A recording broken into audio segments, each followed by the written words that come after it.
you cannot basically apply for a student visa without it. From admit to arrival, the US-based loans are great.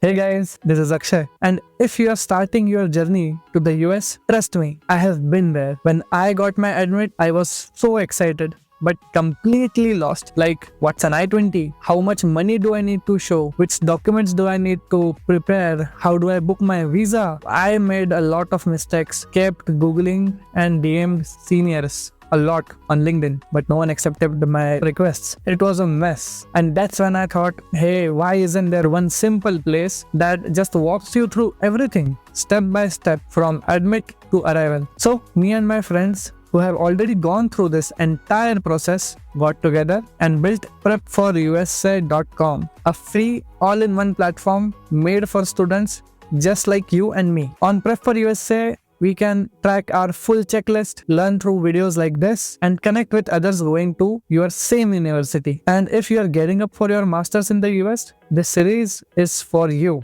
And this will be the first video in which I'll explain step 1 of your journey, which is how to get your I-20 form. Now, what is an I-20 and why it matters? So your I-20 is the first official document in your US education journey. It is called as the Certificate of Eligibility for Non-Immigrant Student Status. And it basically proves that you have been admitted to a US university, you meet the requirement to study there full time, and that you have enough funds to support yourself. Now, this form contains very important stuff like your service number, your program details, the cost of estimate, and you cannot basically apply for a student visa without it. So the following step is ensuring required funds are available. So before your university issues you an I-20, they need proof that you can cover at least your first year's cost of being in the USA, including your tuition plus estimated living costs, which are towards the higher end, to be honest, and we can survive in much less, but this is between $30,000 to $60,000. And you can basically show this through the following documents, samples for which will be on our website. First document which you can provide are your bank statements, which should be recent and should have consistent balance for at least 2 to 3 months. The second document which you can use is fixed deposits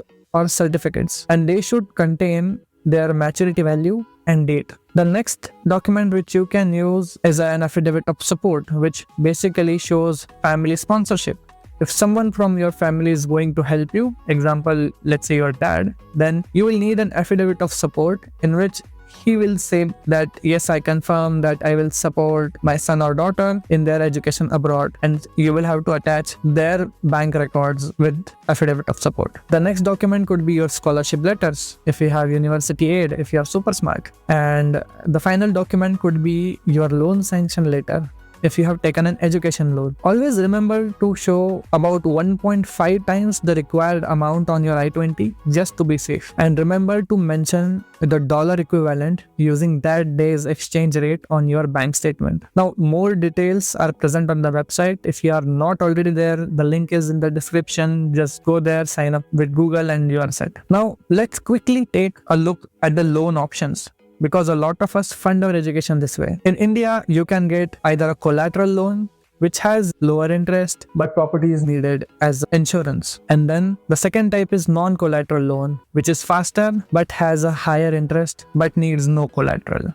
Many students go with non-collateral loans if they don't want to risk keeping the property of their family as insurance. But there are also many US-based loan providers which don't require collateral but may need a US co-signer, basically a guarantor in USA who take your guarantee. So there are many other options as well, which I'll mention on the website, and you can compare there and choose whichever you like. But the US-based loans are great because when you have to repay, you don't have to pay fees each time while sending money from USA to India later. And as you know, recently US government here has introduced, I think, about 3 to 4% fees on each transaction being sent to India. The bill isn't passed till now, but there are talks about it. The step 2 now is submitting your financial documents. Once you have financial documents ready, it's time to submit them to your university.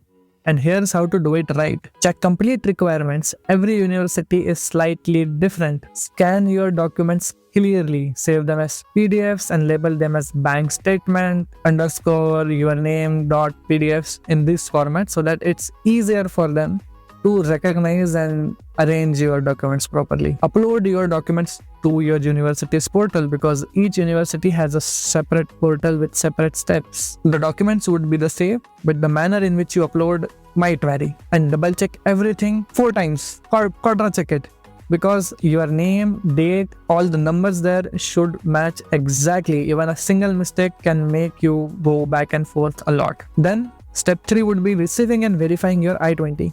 After your documents are reviewed, your university will issue you an I-20 either digitally or via courier. And here's what to do when you get it. You have to check your personal details, check your name, date of birth, program name, the duration for which you are staying, and verify your program info. Also confirm the financials. Make sure the amount and funding sources are accurate. If there's any mistake, even a small one, email the university right away to fix it. Your I-20 is going to be super important, not just for your visa, but also for the next steps in the checklist like traveling, visa interviews, getting your SSN, etc. So keep it safe and make multiple digital copies if required. Finally, congrats on your I-20. It's in your hand. You have officially taken your first big step towards US. And the next step would be, which we'll be discussing, will be completing your visa requirements. And I'll walk you through in step-by-step manner in the next video. So like, share and subscribe to the full checklist series. And don't forget to check out Prep4USA.com. I have made it for you guys. Track your own journey there, ask questions and meet other students going to your university. See you all in episode 2. Bye.